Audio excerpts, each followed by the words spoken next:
Hello everybody, ఇవాళ మనం insolvency and bankruptcy code గురించి డిస్కస్ చేసుకోబోతున్నాం. సో ఇది one of the most important topics in economy అనమాట. అసలు మనం ఈ వీడియోలో ఏమేమి డిస్కస్ చేసుకోబోతున్నాం అంటే, ఫస్ట్లీ ఇన్సాల్వెన్సీ బ్యాంక్రప్సీ కోడ్ గురించి రిలేటెడ్ న్యూస్ ఏముంది, తర్వాత ఇన్సాల్వెన్సీ బ్యాంక్రప్సీ కోడ్ ఎందుకు తీసుకొచ్చారు అండ్ దీంట్లో ఇంపార్టెంట్ ప్రొవిజన్స్ ఏంటి అండ్ ఐబీసీ జరిగే మెకానిజం ఏంటి, ఇందులో బ్రీఫ్గా డిస్కస్ చేసుకోబోతున్నాం. సో ఫస్ట్లీ ఇది డిస్కస్ చేసుకున్న తర్వాత మనం ఎక్కడ దీన్ని యూజ్ చేసుకోవచ్చు అనేది ఎండ్ ఆఫ్ ద వీడియోలో మనం డిస్కస్ చేద్దాం. ఎటువంటి క్వశ్చన్ అడిగితే ఇది రాసుకోవచ్చు, ఎప్పుడు దీన్ని మెన్షన్ చేయొచ్చు అండ్ ఎలా దీన్ని ప్రజెంట్ చేసుకోవచ్చు ఆన్సర్లో, అది కూడా డిస్కస్ చేద్దాం. అయితే ఫస్ట్లీ అసలు ఇది ఎందుకు న్యూస్లో ఉందంటే, ఇన్సాల్వెన్సీ బ్యాంక్రప్సీ కోడ్ రీసెంట్గా Bengaluru bench of national company law tribunal వాళ్ళు బీసీసీఐ వాళ్ళు వేసిన అప్లికేషన్ని దాన్ని అడ్మిట్ చేసుకున్నారనమాట. అయితే ఈ బీసీసీఐ వాళ్ళు ఏం అప్లికేషన్ వేశారంటే, ఎన్సీఎల్టీలో Byju's think and learn app ఉంది కదా, సో ఇది వీళ్ళ దగ్గర నుంచి డబ్బు తీసుకొని బారో తీసుకొని తర్వాత దాన్ని పే చేయలేదన్నమాట. అండ్ అలా ఇది డిఫాల్ట్గా వెళ్ళిపోయింది. సో ఇట్లాంటి టైంలో ఏమవుతుందంటే, ఆ కంపెనీ అనేబుల్గా ఉన్నప్పుడు తీసుకున్న బారోయింగ్స్ని చెల్లించుకోకుండా ఉండే టైంలో, సో ఆ క్రెడిటర్స్ ఎవరైతే ఉన్నారో లేకపోతే దాని నుంచి లబ్ధి పొందాల్సిన వారు ఎవరైతే ఉన్నారో వాళ్ళు దీనికి ఎగనెస్ట్గా ఇలా ఈ ఎన్సీఎల్టీలో కేసు వేయచ్చు అనమాట. అయితే ఇక్కడ డిఫరెన్స్ ఉందన్నమాట. యాక్చువల్లీ కంపెనీకి ఎగనెస్ట్గా ఎప్పుడు వేయచ్చు అండ్ ఎందులో మనము కేసు వేయచ్చు, అండ్ ఇండివిజువల్ పర్సన్ అయితే ఎందులో వేయచ్చు, ఎలా వేయచ్చు, అది కూడా వీడియోలో మధ్యలో డిస్కస్ చేసుకోబోతున్నాం. సో ఇప్పుడు కాంటెక్స్ట్ ఆఫ్ ద న్యూస్ ఏంటంటే, క్లియర్గా చెప్పాలంటే బీసీసీఐకి స్పాన్సర్షిప్ చేస్తామని చెప్పి బైజూస్ వాళ్ళు స్పాన్సర్షిప్ చెప్పారు. కానీ ఇప్పుడు వాళ్ళు ఎంతైతే అమౌంట్ చెప్పారో స్పాన్సర్ చేస్తామని, అది చేయలేదన్నమాట. సో దానికి పరంగా బీసీసీఐ వాళ్ళు ఈ కార్పొరేట్ ఇన్సాల్వెన్సీ ప్రొసీడింగ్స్ ఇనిషియేట్ చేయాలి ఈ బైజూస్కి ఎగనెస్ట్గా అని చెప్పి ఎన్సీఎల్టీని అప్రోచ్ అవ్వడం జరిగిందనమాట. సో ఎన్సీఎల్టీకి బెంచెస్ ఉంటాయి, ఈ ట్రైబ్యునల్స్కి యాక్చువల్ ఏ ట్రైబ్యునల్ అయినా బెంచెస్ ఉంటాయి. సో ఆ బెంచెస్ ఏం చేస్తాయంటే ఈ కేసెస్ని డీల్ చేస్తాయి. సో ఆ బెంచెస్ ఒక్కొక్క దానికి ఒక్కొక్కటి ఉంటాయి. For example national company law ట్రైబ్యునల్కి ఇక్కడ బెంగళూరు బెంచ్ ఒకటి ఉంది. అలా కాకుండా ఇప్పుడు tax tribunal, income tax appellate tribunal, దీనికి ఒక దగ్గర ఉండొచ్చు. ఇప్పుడు రాబోతున్న జిఎస్టీ అప్పీలేట్ ట్రైబ్యునల్, దీనికి ఒక దగ్గర ఉండొచ్చు. సో ఇప్పుడు వీటి సీట్స్ ఈ ఎన్సీఎల్టీ ఉంది కదా, వీటి బెంచెస్ అనేవి ఒక్కొక్క రీజన్లో ఒక్కొక్క చోటు ఉంటాయి అండ్ నెంబర్ ఆఫ్ బెంచెస్ అనేవి వేరీ అవుతుంటాయి అన్నమాట, based on the subject it is dealing with. So అలా ఇక్కడ బెంగళూరు బెంచ్ వాళ్ళు ఈ ప్రొసీడింగ్స్ని అడ్మిట్ చేయడం జరిగింది. సో కొంచెం డీటెయిల్స్ కనుక చూసుకుంటే, Byju's national cricket teams jersey స్పాన్సర్గా 2019 నుంచి 2023 వరకు వ్యవహరించిందనమాట. అయితే డీటెయిల్స్ మెన్షన్ చేసిన దాని ప్రకారం ఎన్సీఎల్టీకి బైజూస్ ఎంత అమౌంట్ డిఫాల్ట్ చేసింది అంటే 158.90 crores. సో ఇంత డిఫాల్ట్ చేసింది. సో ఆ కాంటెక్స్ట్ వల్ల ఇది న్యూస్లో ఉంది. ఇప్పుడు మనం ఇంపార్టెంట్ ఆస్పెక్ట్ ఏం చూసుకోవాలంటే, అసలు ఇన్సాల్వెన్సీ ప్రొసీడింగ్స్ అంటే ఏంటి, ఐబీసీ అంటే ఏంటి, సో తర్వాత దీనికి మెకానిజం ఏంటి. సో అన్ని కంపెనీస్కి ఒకటే విధంగా ఈ ఐబీసీ అనేది అప్లికబుల్ అవుతుందా, లేకపోతే చిన్న కంపెనీస్కి ఏమైనా డిఫరెంట్గా ఉందా, లైక్ ఎంఎస్ఎంఈస్ కానీ ఇటువంటి వాటికి. సో ఇక్కడ ఎంత అమౌంట్ క్రైటీరియా ఆర్ బేసిస్ మీద ఐబీసీ ప్రొసీడింగ్స్ అనేవి ఇనిషియేట్ చేయొచ్చు. దాని తర్వాత important features of the code of IBC. Next, so ఇది ప్రాపర్గా ఫంక్షన్ చేస్తుందా లేదా, ఇవి మేజర్గా మనం డిస్కస్ చేసుకోవాల్సినవి అనమాట. So firstly insolvency and bankruptcy code discuss చేసుకునే ముందు అసలు ఈ కోడ్లో ఉన్న మేజర్ వర్డ్స్ ఉన్నాయి కదా, ఇన్సాల్వెన్సీ అంటే ఏంటి, బ్యాంక్రప్సీ అంటే ఏంటి, ఈ రెండు వర్డ్స్కి ఒక డిఫరెన్స్ అనేది మనం అబ్జర్వ్ చేయాలన్నమాట. సో ఇన్సాల్వెన్సీ, బ్యాంక్రప్సీ ఇది యాక్చువల్లీ మనం ఇంటర్చేంజబుల్గా యూజ్ చేస్తుంటాం, అంటే ఒకదాని బదులుగా ఇంకొకటి యూజ్ చేస్తుంటాం. అలా కాకుండా రెండు డిఫరెంట్ మీనింగ్తో ఉన్నాయి కాబట్టి రెండు డిఫరెంట్ వర్డ్స్ ఉన్నాయన్నమాట. సో ఇన్సాల్వెన్సీ అంటే ఎప్పుడు వస్తుందంటే, ఒక కంపెనీ ఎప్పుడైతే తను తీసుకున్న అప్పుల్ని కానీ తను ఇవ్వాల్సిన అమౌంట్ని కానీ రీపే చేయకోకుండా ఉండే సిచ్యువేషన్ ఎప్పుడైతే అరైజ్ అవుతుందో దాన్నే ఇన్సాల్వెన్సీ అంటాం. అంటే ఇక్కడ కంప్లీట్గా ఆ కంపెనీ లేకుండా పోతుంది అని కాదు, ఆ కంపెనీ ఎగ్జిస్ట్ అవుతుంది, బట్ ఇది just a point of time when company can not repay the amount it has taken or it cannot pay the dues it is supposed to. So ఇక్కడ జస్ట్ ఒక company arise అయిన situation అనమాట. Still company May run in the future, ఇలాంటి possibility కూడా ఉంటుంది. అది insolvency firstly. Next ఏంటంటే బ్యాంక్రప్సీలో ఏమవుతుందంటే కంప్లీట్గా ఆ ఉన్న కంపెనీని లిక్విడేట్ చేసి దాని అసెట్స్ అన్నిటిని, అంటే ఏదైనా కంపెనీ ఫర్ ఎగ్జాంపుల్ ఇక్కడ బైజూస్ చూసుకున్నాం. బైజూస్ కనుక ఇన్సాల్వెంట్ అయింది, ఇప్పుడు ఇన్సాల్వెన్సీ ప్రొసీడింగ్సే రైజ్ చేశారు, అంటే అది డ్యూస్ కట్టలేదు కాబట్టి. ఒకవేళ బ్యాంక్రప్ట్ అయితే ఈ బైజూస్ అనేది, అప్పుడు ఏమవుతుందంటే ఈ కంపెనీ యొక్క బైజూస్ కంపెనీ యొక్క అసెట్స్ అన్నీ కూడా లిక్విడేట్ చేస్తారు, అంటే దాన్ని మానిటరీ టర్మ్స్కి సేల్ చేయడం జరుగుతుంది. అండ్ దాని నుంచి వచ్చిన అమౌంట్ ఏదైతే ఉందో అది క్రెడిటర్స్ ఎవరైతే ఉన్నారో వాళ్ళకి డిస్ట్రిబ్యూట్ చేయడం జరుగుతుంది. అండ్ అది పే చేయాల్సిన డ్యూస్కి కూడా ఇవ్వడం జరుగుతుంది అనమాట. సో అది బ్యాంక్రప్సీ కేసు అనమాట. సో ఇన్సాల్వెన్సీలో there is just a time instant where the company cannot repay the amount, but bankruptcy, going bankrupt means the business will end altogether. So that and that is how the company comes to an end anamata. అది ఈ రెండిటికి difference. అయితే IBC code తీసుకురాకముందు ఇలాంటి issues పరిష్కారం చేయడానికి ఏం means లేదా అంటే ఉన్నాయి. ఐబీసీ రాకముందు కూడా మనకి కంపెనీ లా బోర్డ్స్ అని, డెప్ట్ రికవరీ ట్రైబ్యునల్స్ అని, సర్ఫేసీ యాక్ట్ 2002 అని, sick industrial companies provisions act 1985 and winding up provisions of companies act 1956, ఇలా చాలా చట్టాలు ఈ ఇన్సాల్వెన్సీ అండ్ బ్యాంక్రప్సీ కేసెస్తో డీల్ చేస్తుండేవన్నమాట. అయితే ఇప్పుడు ఇది తీసుకురావాల్సిన అవసరం ఏంటి అంటే ఈ పైన ఉన్న ఫ్రేమ్వర్క్ ఏదైతే ఉందో అది లెండర్స్కి ఎఫెక్టివ్గా కానీ లేదా టైమ్లీ రికవరీ కానీ చేయలేకపోయినాయి అన్నమాట. ఈ డిఫాల్టెడ్ అసెట్స్ ఏవైతే ఉన్నాయో వాటి యొక్క రీస్ట్రక్చరింగ్ అంటే ఉన్న వాటిని ఏదో ఒక విధంగా సరిచేసి, లైక్ ఫర్ ఎగ్జాంపుల్ ఏదైనా కంపెనీ ఇన్సాల్వెంట్ అయింది, సో వాళ్ళకి సే 300 crore డ్యూ ఉంది. అయితే రీస్ట్రక్చరింగ్లో ఏమవుతుందంటే నెగోషియేషన్ జరిగి ఈ 300 crores కాస్త 200 crores అయినా చెల్లించే విధంగా మాట్లాడుకోవడం అనమాట. సో అలా చేయడం. అదర్వైజ్ ఇంట్రెస్ట్లు కూడా ఆల్టరేషన్ చేయొచ్చు. ఫర్ ఎగ్జాంపుల్ 5% ఇంట్రెస్ట్తో ఏదో కడుతున్నారు, సో దాన్ని 3%కి 2%కి తగ్గించు. అలా ఉన్న డిఫాల్టెడ్ అసెట్స్ ఏవైతే ఉన్నాయో వాటిని రీస్ట్రక్చర్ చేస్తారు.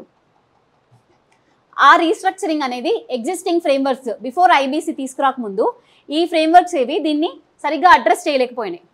సో దానివల్ల ఇండియన్ క్రెడిట్ సిస్టమ్ అనేది చాలా స్ట్రెయిన్కి గురైంది. సో దీన్ని ఈ కండిషన్స్ అన్నింటినీ చూసిన తర్వాత మనం ఈ బ్యాంక్రప్సీ అండ్ ఇన్సాల్వెన్సీ రిజైమ్లో కొన్ని రీఫార్మ్స్ తీసుకురావాలన్న ఉద్దేశంతో ఈ ఐబీసీ కోడ్ అనేది తీసుకురావడం జరిగిందనమాట. సో ఐబీసీ ఎప్పుడు వచ్చిందంటే 2016, ఐబీసీ కోడ్ 2016లో తీసుకొచ్చారు. సో దానివల్ల ఏదైనా బిజినెస్ వాళ్ళు వైండప్ చేయాలనుకుంటే వాళ్లకు ఫెసిలిటేట్ అయ్యేటట్టుగా అండ్ ఉన్న డెబ్ట్స్ ఏవైతే ఉన్నాయో వాటిని రీకవర్ చేసి అండ్ టైమ్లీ అది జరిగేటట్టుగా, అండ్ ఇవంతా జరిగితే ఏమవుతుంది, క్రెడిట్ సిస్టమ్ అనేది ప్రాపర్గా ఉంటుంది. వాళ్ళకి రావాల్సిన వాళ్ళకి డబ్బులు వాళ్ళకి వస్తే వాళ్ళు ఇంకొక దగ్గర ఇన్వెస్ట్ చేస్తారు. సో ఇలా ఎకానమీ అంతా కూడా ప్రాపర్గా సస్టైన్ అవుతుందన్నమాట. సో అందువల్ల ఈ ఐబీసీని తీసుకురావడం జరిగింది. అయితే ఇంతకుముందు ఐబీసీ రాకముందు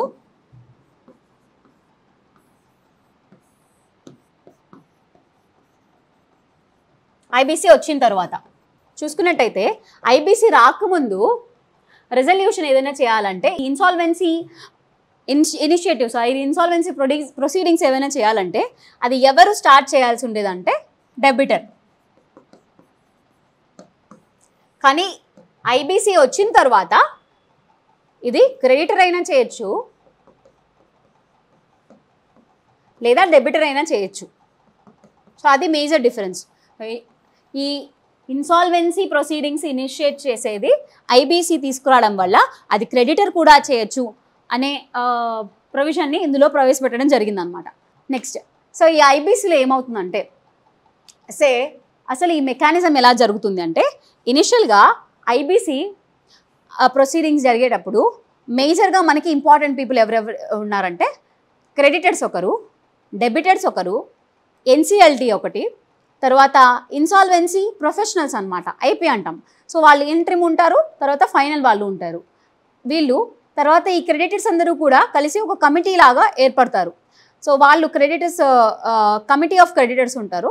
సో ఈ అన్నీ కూడా మనకి ఈ మెకానిజంలో important terms and people or institutes involved. అయితే ఇప్పుడు ఏమవుతుంది అంటే ఇనిషియల్గా ఐబీసీ కోడ్ కింద ఎవరైనా క్రెడిటర్ ఇన్సాల్వెన్సీ రిజల్యూషన్ని ఇనిషియేట్ చేసేదానికి ప్రొవిజన్ ఉంటుందని ఇందాక చెప్పుకున్నాం. అయితే ఇది ఎంత క్రైటీరియా, మానిటరీ అమౌంట్ ఎంత నుంచి ఉన్న వాళ్ళు చేయొచ్చు అంటే 1 crore కన్నా ఎక్కువ కనుక ఉంటే ఈ ఇన్సాల్వెంట్ అమౌంట్, సో అప్పుడు ఈ ఇన్సాల్వెన్సీ ప్రొసీడింగ్స్ని ఇనిషియేట్ చేయొచ్చు అనమాట. అండ్ వీళ్ళు క్రెడిటర్స్ ఎన్సిఎల్టీ దగ్గరికి వెళ్ళి అప్లికేషన్ వేస్తారు. సో అది డైరెక్ట్గా వేస్తారా అంటే లేదు, ఇనిషియల్గా ఈ డెప్టర్ ఎవరైతే ఉన్నారో వాళ్ళకి కొంచెం టైం ఇవ్వాలి. ఆ టైం డ్యూరేషన్ లోపల వాళ్ళు ఎటువంటి రెస్పాండ్ అవ్వకుండా, లేకపోతే వాళ్ళు మనీ రీపే చేయకుండా ఈ ఎన్సిఎల్టీ దగ్గరికి వెళ్ళి ఈ అప్లికేషన్ వేస్తే ఎన్సిఎల్టీ అప్రూవ్ చేయడం జరుగుతుంది అనమాట. సో వాళ్ళు క్రెడిటర్స్ డెప్టర్కి 10 days అయినా నోటీస్ ఇవ్వాలి. ఆ నోటీస్ ఇచ్చిన 10 days తర్వాత కూడా వాళ్ళు ఎటువంటి రెస్పాన్స్ ఇవ్వకపోతే అప్పుడు అప్లికేషన్ అనేది ఎన్సిఎల్టీకి వెళ్తుంది. సో అలా ఎన్సిఎల్టీ దగ్గరికి అప్లికేషన్ వెళ్ళింది. ఇప్పుడు ఎన్సిఎల్టీ వాళ్ళు వన్స్ ఈ అప్లికేషన్ని అడ్మిట్ చేసిన తర్వాత, అయితే ఇందాక చెప్పుకున్నాం కదా మనము Bengaluru bench of NCLT approved the admission which is raised by BCCI అని చెప్పి. సో అలా ఎన్సిఎల్టీ వాళ్ళు ఈ అప్లికేషన్ని అడ్మిట్ చేస్తారు. అడ్మిట్ చేసిన తర్వాత ఈ కార్పొరేట్ ఇన్సాల్వెన్సీ ప్రాసెస్ అంతా కూడా 180 daysలో ఫినిష్ అవ్వాలి. ఇన్ కేస్ ఏవైనా కాంప్లెక్స్ కేసెస్ కనుక ఉంటే అప్పుడు అవి 90 days ఎక్స్టెండ్ అయ్యే ఛాన్స్ ఉందన్నమాట, ఆర్ అవ్వచ్చు. సో ఇదా మనకి total 180 and in case of complex cases it is 270 days.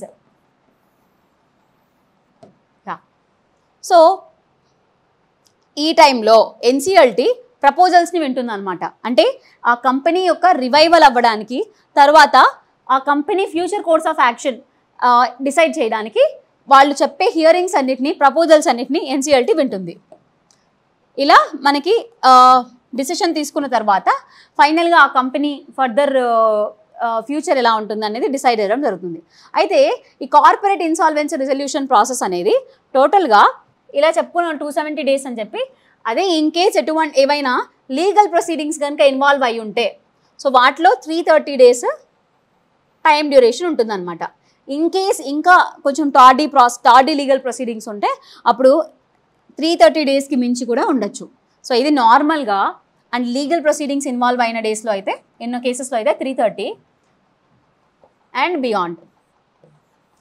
So ఇది టైం డ్యూరేషన్. నెక్స్ట్ ఎన్సిఎల్టీ వాళ్ళు అడ్మిట్ చేస్తారు కదా. ఇప్పుడు ఎన్సిఎల్టీ వాళ్ళు వన్స్ ఈ అప్లికేషన్ అడ్మిట్ చేసిన తర్వాత ఏం చేస్తారంటే ఇంట్రిమ్గా వాళ్ళు ఇన్సాల్వెన్సీ ప్రొఫెషనల్స్ని అపాయింట్ చేయడం జరుగుతుందన్నమాట. సో ఈ ఇన్సాల్వెన్సీ ప్రొఫెషనల్స్ని ఎన్సిఎల్టీ వాళ్ళు అపాయింట్ చేసిన తర్వాత ఐబీబీ అని ఉంటుంది, ఇన్సాల్వెన్సీ అండ్ బ్యాంక్రప్సీ బోర్డ్, వాళ్ళు దాన్ని కన్ఫర్మ్ చేస్తారు. చేశాక ఎన్సిఎల్టీ పబ్లిక్ అనౌన్స్మెంట్ చేస్తుంది. అంటే ఇలా ఈ కంపెనీ సో కంపెనీ ఇన్సాల్వెన్సీ ప్రొసీడింగ్స్కి ఇన్వాల్వ్ అయ్యింది కాబట్టి మీ దగ్గర నుంచి మీరు కూడా దీనికి ఏమైనా క్రెడిట్ చేసి ఉంటే అమౌంట్ వాళ్ళు వచ్చి ఇక్కడ వాళ్ళ క్లెయిమ్స్ చెప్పుకోవచ్చు అనమాట. సో అది జరుగుతుంది. ఎన్సిఎల్టీ వాళ్ళు అప్రూవ్ చేసిన తర్వాత ఇంట్రిమ్ ప్రొఫెషనల్స్ అపాయింట్ చేస్తారు. ఇంట్రిమ్ ప్రొఫెషనల్ అపాయింట్ అయిన తర్వాత మనకి పబ్లిక్ అనౌన్స్మెంట్ జరుగుతుంది, ఈ కార్పొరేట్ ఇన్సాల్వెన్సీ ప్రొసీడింగ్స్ జరుగుతున్నాయి అని చెప్పి. సో ఈ ఇన్సాల్వెన్సీ ప్రొఫెషనల్ ఈ అనౌన్స్మెంట్ చేసిన తర్వాత క్రెడిటర్స్ కమిటీని ఒకటిని ఏర్పాటు చేస్తాడనమాట. ఆ కమిటీనే మనం కమిటీ ఆఫ్ క్రెడిటర్స్ అంటారు. సో ఈ కమిటీ ఆఫ్ క్రెడిటర్స్లో ఎవరెవరు ఉంటారంటే ఫినాన్షియల్ క్రెడిటర్సే ఉంటారనమాట. అంటే జనరల్గా క్రెడిటర్స్ ఆపరేషనల్ క్రెడిటర్స్ ఉంటారు, ఫినాన్షియల్ క్రెడిటర్స్ ఉంటారు. ఫినాన్షియల్ క్రెడిటర్స్ అంటే డబ్బు రూపంలో ఆ కంపెనీకి హెల్ప్ చేస్తుంటారు. డబ్బు రూపంలో ఆ కంపెనీకి వాళ్ళు ఫినాన్షియల్ హెల్ప్ కానీ ఫినాన్షియల్ ప్రొవిజన్స్ కానీ ఇచ్చి ఉంటారనమాట. అలా కాకుండా కొంతమంది ఆపరేషనల్ క్రెడిటర్స్ ఉంటారు. వాళ్ళ కంపెనీ రన్ అవ్వడానికి వాళ్ళ స్కిల్ని కానీ వాళ్ళ క్యాపిటల్ని కానీ అలా ఇచ్చి ఉంటారనమాట. సో ఇది మేజర్ డిఫరెన్స్ ఈ రెండింటికి కూడా. అయితే ఇప్పుడు ఫస్ట్ మనం ఎన్సిఎల్టీ వాళ్ళు ఇంట్రిమ్ ప్రొఫెషనల్స్ని అపాయింట్ చేస్తారని చెప్పుకున్నాం. ఈ ఐపీ వాళ్ళు ఈ కాన్స్టిట్యూట్ చేసిన తర్వాత కమిటీ ఆఫ్ క్రెడిటర్స్ని ఈ కమిటీ ఈ ఇన్సాల్వెన్సీ ప్రొఫెషనల్ ఎవరైతే ఉన్నారో ఇనిషియల్గా వాళ్ళని అప్రూవ్ చేస్తేనే వాళ్ళు కంటిన్యూ అవుతారనమాట, లేకపోతే వేరే వాళ్ళు మారుతారు. సో వన్స్ ఈ రెజల్యూషన్ ప్రొఫెషనల్ అప్రూవ్ అయిన తర్వాత ఆ ప్రొఫెషనల్స్ ఏదైనా ఇన్సాల్వెన్సీ ప్లాన్ని, రెజల్యూషన్ ప్లాన్ని ఈ క్రెడిటర్స్ కమిటీ ముందర ఉంచుతారు. సో వాళ్ళకి కనుక ఆ ప్రొఫెషనల్ ప్రపోజ్ చేసిన ప్లాన్ ఓకే అనుకుంటే దాంతో క్యారీ ఫార్వర్డ్ అవుతుంది. అలా కంపెనీ ఇన్సాల్వెంట్ సిచ్యువేషన్ నుంచి నార్మల్ ఫంక్షనింగ్కి బ్యాక్ రిటర్న్ వస్తుంది. సో అది ఒక మెకానిజం.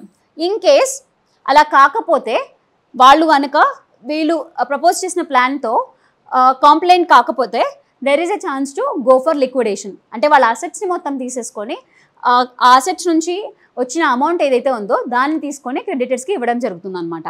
అయితే కమిటీ ఆఫ్ క్రెడిటర్స్లో కన్ఫర్మ్ చేసుకోవాలి, అప్రూవ్ చేస్తేనే ఇన్సాల్వెన్సీ రెజల్యూషన్ ప్లాన్ అనేది ముందుకెళ్తుందని చెప్పుకున్నాం.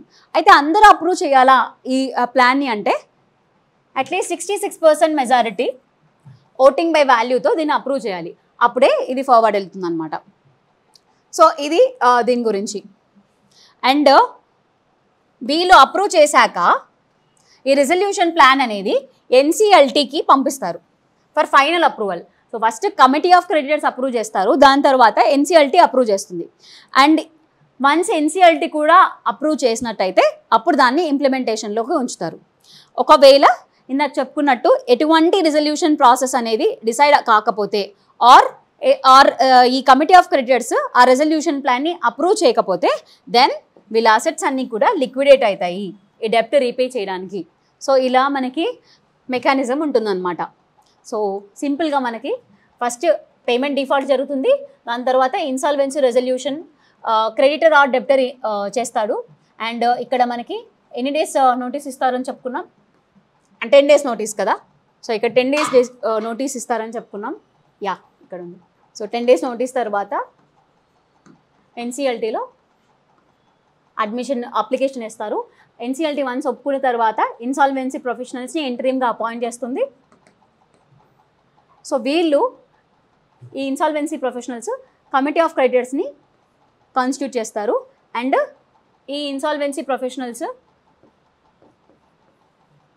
కమిటీ ఆఫ్ క్రెడిటర్స్ ద్వారా అప్రూవ్ అవ్వాలి. వీళ్ళనే మనం రిజల్యూషన్ ప్రొఫెషనల్స్ అంటాము. అండ్ వీళ్ళు ప్రపోజ్ చేసిన ప్లాన్ ఏదైనా కూడా కమిటీ ఆఫ్ క్రెడిటర్స్ అప్రూవ్ చేయాలి. సో అది అప్రూవ్ చేయాలంటే 66% ఓట్ బై వాల్యూ ఉండాలి. అండ్ దాని తర్వాత వీళ్ళు అప్రూవ్ చేస్తే so everything is fine, company మళ్ళీ ఫంక్షన్ అవుతుంది. ఇన్ కేస్ వీళ్ళు అప్రూవ్ చేయకపోతే లిక్విడేట్ అవుతుంది అండ్ కంపెనీ క్లోజ్. సో అలా జరుగుతుందన్నమాట. అయితే ఈ కమిటీ ఆఫ్ క్రెడిటర్స్లో ఆల్రెడీ ఇందాక చెప్పుకున్నాం, ఓన్లీ ఫినాన్షియల్ క్రెడిటర్స్ ఉంటారు, లైక్ బ్యాంక్స్ కానీ ఎన్బిఎఫ్సిస్ కానీ వీళ్ళు ఉంటారు. కాకపోతే ఇక్కడ ఒక డిఫరెన్స్ అబ్జర్వ్ చేసుకోవాలి. ఒకటి, ఈ క్రెడిటర్స్ కమిటీ అనేది ఓన్లీ ఫినాన్షియల్ క్రెడిటర్స్ ఉన్నా, బట్ వన్స్ ఇక్కడ అసెట్స్ నుంచి లిక్విడేట్ అయినా లేకపోతే వాళ్ళు రెజల్యూషన్ ప్లాన్ ద్వారా వచ్చిన అమౌంట్ అయినా కూడా అది ఫినాన్షియల్ క్రెడిటర్సే కాకుండా ఆపరేషనల్ క్రెడిటర్స్ కూడా వెళ్తుంది అనమాట. సో ఇద్దరు కూడా ఈ అమౌంట్ని వాళ్ళ షేర్ ఆఫ్ డ్యూస్ ఎంత ఉన్నాయో దానికి ప్రపోర్షనేట్గా వాళ్ళు డిస్ట్రిబ్యూట్ చేసుకోవడం జరుగుతుంది. అయితే ఎవరికి ఎంత వస్తుంది అనే ప్రొసీడ్స్ ఉంటాయి కదా, అంటే resolution proceeds. For example 100 crores అందరికీ కలిసి డ్యూ ఉంది, దాంట్లో నుంచి ఈ after resolution plan or liquidation say 80 crores వచ్చాయనుకుందాం. సో ఈ 80 crores ఫినాన్షియల్ క్రెడిటర్స్కి వెళ్ళాలి, తర్వాత ఆపరేషనల్ క్రెడిటర్స్కి వెళ్ళాలి.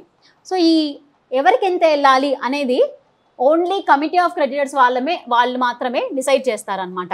అంటే రెజల్యూషన్ ప్రొసీడ్స్ ఏవైనా కూడా ఎవరికి ఎంత పోతాయి, ఫినాన్షియల్ క్రెడిటర్స్కి ఎంత, ఆపరేషనల్ క్రెడిటర్స్కి ఎంత, వీళ్ళే డిసైడ్ చేస్తారు.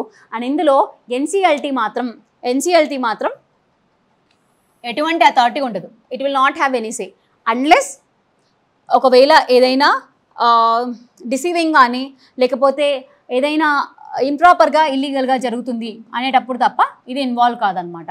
సో ఓన్లీ దానికి రివ్యూ అథారిటీ మాత్రమే ఉంటుంది. So NCLT as a tribunal only has limited judicial review in this.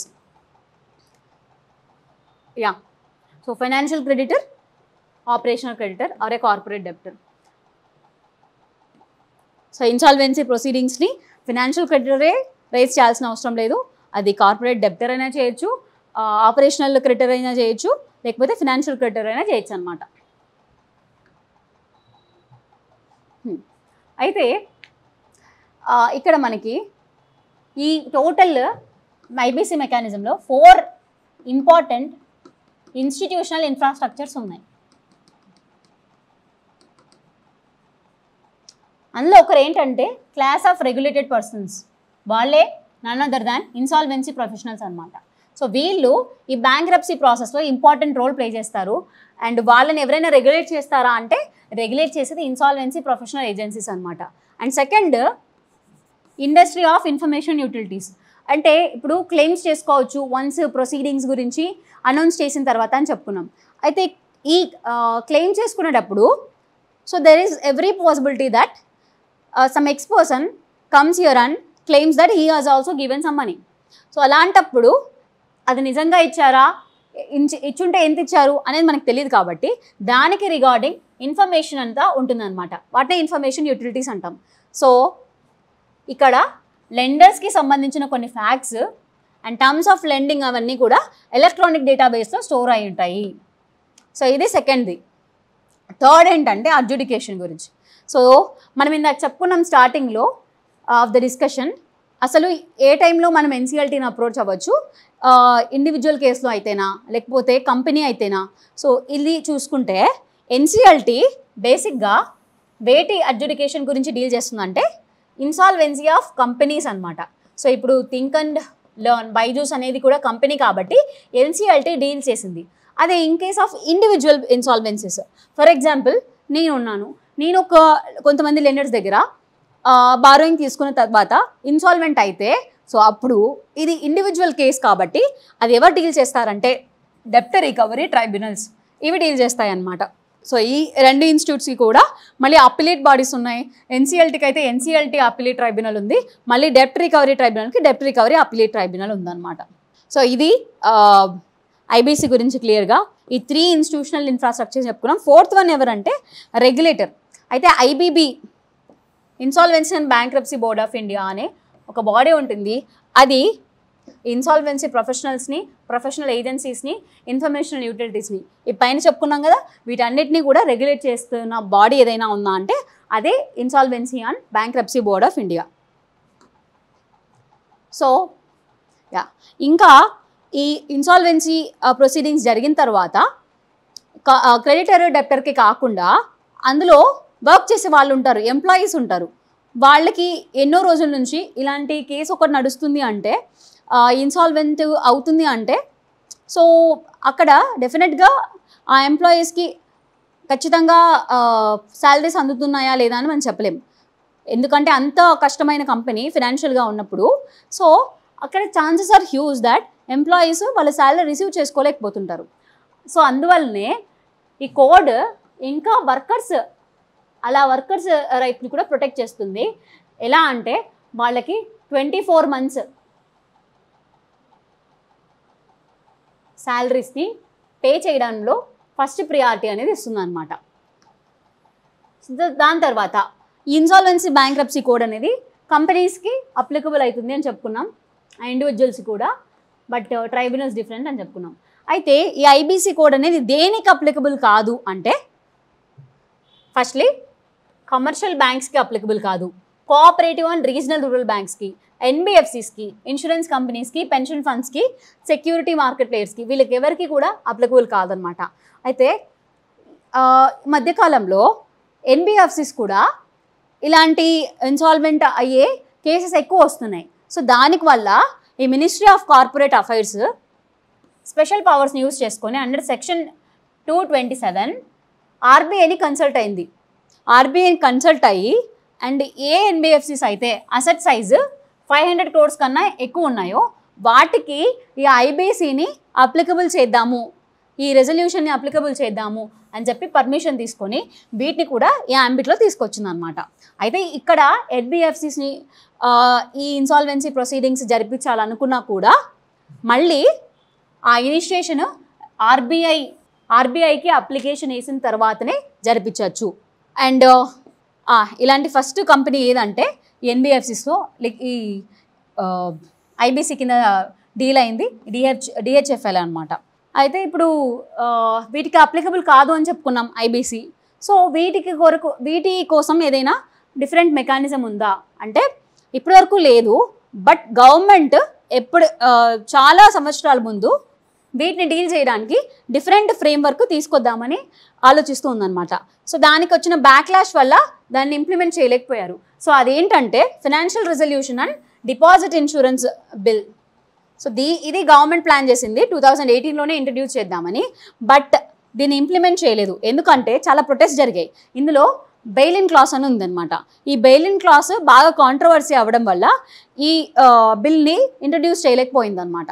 So ఒకవేళ ఈ బిల్ని ఇంట్రడ్యూస్ అయితే ఈ కంపెనీస్ ఎలా అయితే ఈ లిక్విడేషన్ ప్రాసెస్ని ఫేస్ చేస్తాయో అలాంటి ఒక మెకానిజమే వీటికి కూడా ఉంటుందన్నమాట.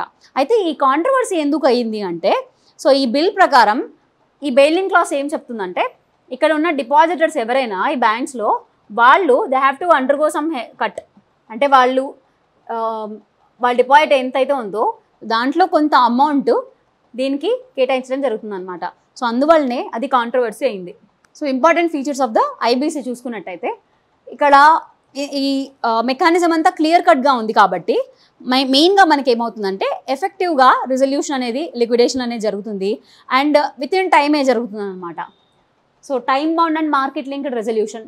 సెకండ్లీ ఏంటంటే ఇంపార్టెంట్ ఫీచర్స్లో వన్స్ ఈ ప్రొసీడింగ్స్ అనేవి స్టార్ట్ అయితే ఇనిషియేట్ అయితే ఆ మేనేజ్మెంట్ అంతా కూడా ఈ ప్రొఫెషనల్స్ ఎవరైతే ఉంటారో వాళ్ళ చేతిలోకి వెళ్ళిపోతుంది. ఎందుకు ఇలా జరుగుతుందంటే ఇన్ కేస్ ఆ కంపెనీ మెయింటైన్ చేసే వాళ్ళే ఇప్పుడు డెప్టర్స్ కాబట్టి వాళ్ళ చేతిలోనే ఉంటే ఇంకా ఏమైనా ఫండ్స్ని మ్యానిపులేట్ చేసే అవకాశం ఉందని ఈ ప్రొఫెషనల్స్ హ్యాండ్ ఓవర్కి వెళ్ళిపోతాయి అన్నమాట. సో అదొకటి. దాని తర్వాత ఐబీసీలో ఎప్పుడు కూడా మ్యాక్సిమం మనకి లిక్విడేట్ చేయడానికన్నా రిజాల్వ్ చేయడానికి ఎక్కువ స్కోప్ ఉంటుందన్నమాట. దానివల్ల ఎప్పుడు కూడా కంపెనీస్ మళ్ళీ రీఇనిషియేట్ అవ్వడానికి ఎక్కువ స్కోప్ ఉంది. అండ్ ఇంకొకటి ఏంటంటే ఈ కంపెనీ అనేది క్రెడిటర్స్కి కాకుండా బిజినెస్లు కూడా వాళ్ళు ఎగ్జిట్ అవ్వడానికి ఈజీగా ఉండేటట్టుగా ఈ ఫ్రేమ్వర్క్ అనేది ఉంది. అండ్ ఇవన్నీ ఈ ఐబీసీ అనేది ఇంకా ఎందుకు ఇంపార్టెంట్ అంటే ఈజ్ ఆఫ్ డూయింగ్ బిజినెస్ని ప్రమోట్ చేస్తుంది. బికాస్ ఈ కంపెనీ ఈజీగా బయటికి రావచ్చు ఈ మెకానిజం ద్వారా, ఆర్ క్రెడిటర్స్ కూడా ఈజీగా దీనివల్ల లబ్ధి పొందొచ్చు. సో దానివల్లనే ఈజ్ ఆఫ్ డూయింగ్ని ప్రమోట్ చేస్తుంది. దీనివల్ల మనకి ఫారిన్ ఇన్వెస్ట్మెంట్ ఇంక్రీజ్ అవుతుంది, డొమెస్టిక్ ఇన్వెస్ట్మెంట్ ఇంక్రీజ్ అవుతుంది. సో అలా ఇన్ని పాజిటివ్స్ ఉన్నాయన్నమాట ఐబీసీలో ఉన్న ఇంపార్టెంట్ కోడ్స్ వల్ల. అయితే ఇక్కడ హెయిర్ కట్ అనే ఒక టర్మ్ ఉంటుంది. దీని గురించి మాట్లాడుకునేటప్పుడు అసలు హెయిర్ కట్ అంటే ఏంటంటే ఇందాక మనం చెప్పుకున్నాం కదా, వాళ్ళు ఎంత అమౌంట్ అయితే ఇవ్వాలో దానికన్నా వాళ్ళకి కొంచెం తక్కువ అమౌంట్ వస్తే ఆ వచ్చిన అమౌంట్తోనే వాళ్ళు డిస్ట్రిబ్యూట్ చేసుకోవాల్సి ఉంటుంది. అంతకన్నా ఎక్కువ అమౌంట్ వాళ్ళు ఇంకా ఎక్స్పెక్ట్ చేయలేరు అనమాట. సో ఏదైనా కంపెనీ 100 crores ఇవ్వాల్సి ఉంది. అయితే 70 crore కనుక కట్ అయిపోయి ఓన్లీ 30 crores మాత్రమే అక్కడ నుంచి మనకు వచ్చే అవకాశం ఉంటే, సో ఇక్కడ హెయిర్ కట్ ఎంత ఉంది అంటే 70 crore. దీన్ని హెయిర్ కట్ అంటాం ఈ టర్మ్ని. ఎంత అమౌంట్ వాళ్ళు లూజ్ అవుతున్నారు అనేది. అండ్ ఈ బెయిల్ ఇన్ క్లాస్ గురించి నాకు డిస్కస్ చేసుకున్నాం కదా, financial resolution and deposit insurance bill అనేది. సో ఇది లాస్ట్ 4-5 yearsగా డిస్కషన్లో ఉంది. ఇది పాస్ కాలేదు డిస్కస్ చేసినట్టుగా బెయిల్ ఇన్ క్లాస్ వల్ల. సో ఇక్కడ ఏమవుతుందంటే వాళ్ళు డిపాజిటర్స్ మనీలో నుంచి కొంచెం అమౌంట్ డిడక్ట్ అవుతుంది and help the bank to again become financially sound and operational. ఎందుకంటే వన్స్ ఇన్సాల్వెన్సీ స్టే వస్తే అప్పుడు బ్యాంక్లో ఉన్న డిపాజిటర్స్ అమౌంట్ నుంచి కొద్దిగా దానికి కాంట్రిబ్యూట్ అయ్యి అది మళ్ళీ ఆపరేషనల్ స్టేజ్కి వచ్చే అవకాశం ఉందన్నమాట. సో వన్స్ ఇట్లా జరిగితే వాళ్ళు డ్యూస్ని పే చేసి ఈ బ్యాంక్ మళ్ళీ రీఆపరేషనల్ అయ్యే ఛాన్సెస్ ఎక్కువ ఉన్నాయి. కాకపోతే ఇక్కడ డిపాజిటర్స్ మనీ కట్ అవుతుంది కాబట్టి ఆ డిపాజిటర్స్ అందరూ కూడా దీనికి ఎగ్నెస్ట్గా ప్రొటెస్ట్ చేయడం జరిగింది. అండ్ ఇది అందుకే కాంట్రవర్సీ అయ్యి బెయిల్ ఇన్ క్లాస్ దీన్ని తీసుకురాకుండా బిల్గానే మిగిలిపోయింది అనమాట. సో ఐబీసీ యొక్క బిగ్గెస్ట్ అచీవ్మెంట్ ఏంటంటే 2023లో 273 stressed firms IBC proceedings use చేసుకొని రెస్క్యూ అయ్యాయి అనమాట. ఇది 2022లో కంపేర్ చేసుకుంటే ఓన్లీ 160 అలా అయ్యాయి. బట్ 2023లో 273 అసెట్స్ ఫర్మ్స్ రెస్క్యూ అయ్యాయి ఐబీసీ మెకానిజం వల్ల. సో అలా మనకి కంపెనీస్ ఏవి కూడా డిఫాల్ట్ అయినప్పటికీ అవి రీఆపరేషనల్ అవ్వడానికి ఐబీసీ చాలా ఇంపార్టెంట్. సో ఇక్కడ మనకి ఎగ్జామ్ ఓరియంటెడ్లో కనుక డిస్కస్ చేసుకుంటే ఎప్పుడైనా ఫారిన్ డైరెక్ట్ ఇన్వెస్ట్మెంట్స్ గురించి ఏ క్వశ్చన్ వచ్చినా ఆర్ ఎకానమిక్ గ్రోత్ గురించి ఏ క్వశ్చన్ వచ్చినా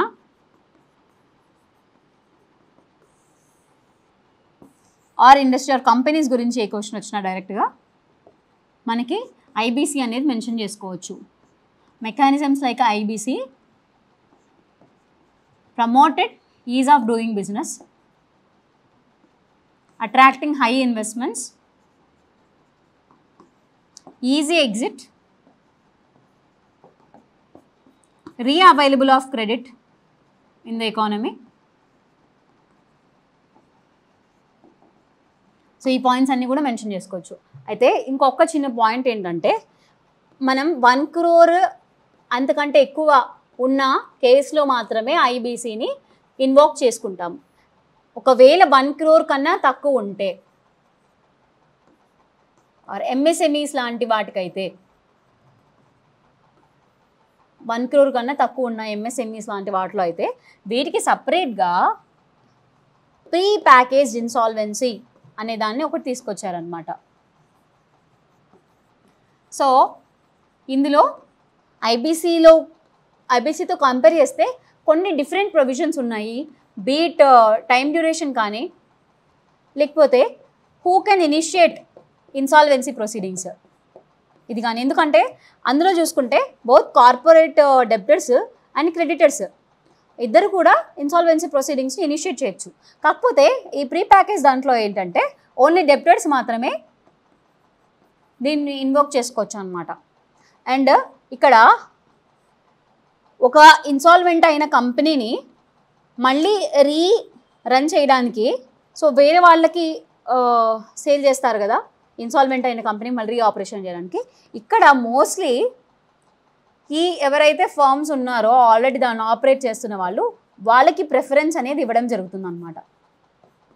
సో అది ప్రీ ప్యాకేజ్ ఇన్సాల్వెన్సీ గురించి. ఎంఎస్ఎంఈస్ గురించి ఏ క్వశ్చన్ వచ్చినా ప్రీ ప్యాకేజ్ ఇన్సాల్వెన్సీ గురించి మనం రాసుకోవచ్చు ఆన్సర్ రైటింగ్లో. So it is one of the beautiful point to mention. Yeah, so that's all about insolvency and bankruptcy proceedings. Thank you for watching.